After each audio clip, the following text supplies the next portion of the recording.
I think the biggest message I can give the American people tonight is that he's not going to get away with it. Letitia James is not going to get away with it.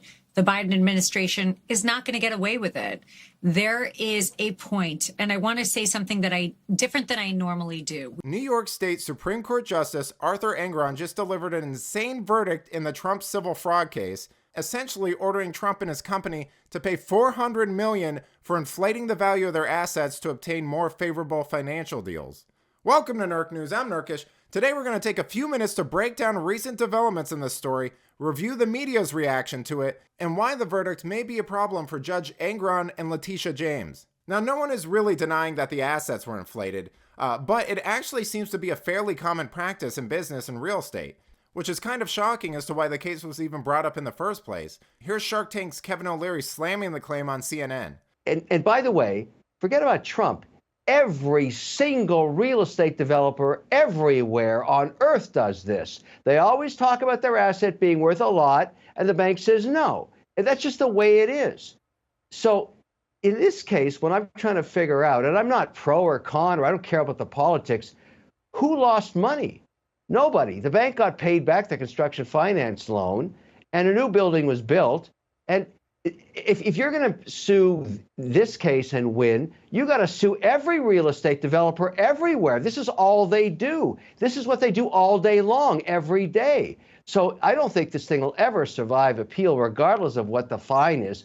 This doesn't even make sense. Now, the most shocking thing about this verdict is the verdict itself and the penalties owed. Now, as we just said, this is a fairly common practice in business and only ever really gets brought to court if there were damages done or victims.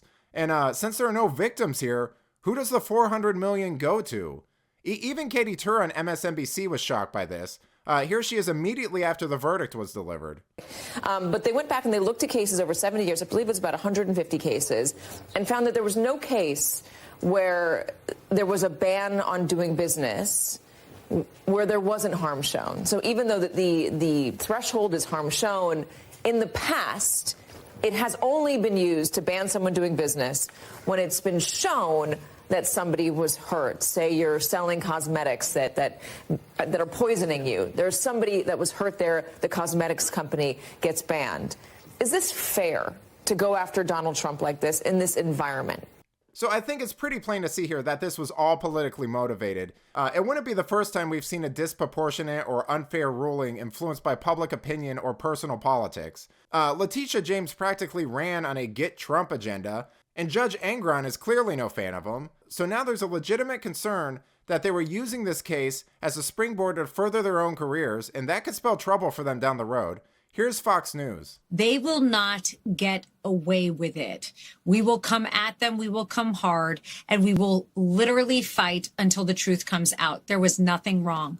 President Trump has done nothing wrong. All he has done is won a campaign, and that is scaring them because they know when he goes back in November 2024, he is going to clean house. This is the new form of election interference. This is a campaign that cannot succeed with Biden and Kamala. So what they have to do is weaponize DAs and AGs, have Soros back them, fund them, Reid Hoffman back them, fund them, and come after Trump, everything Trump, including his children, his company, employees that are working for him, doing their job.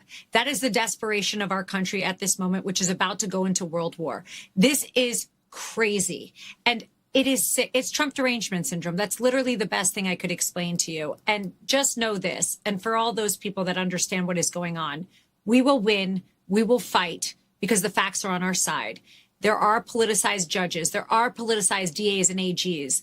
But I do not have a doubt that in the end we will succeed. So there you have it. Trump and Habba have said they're going to appeal the case.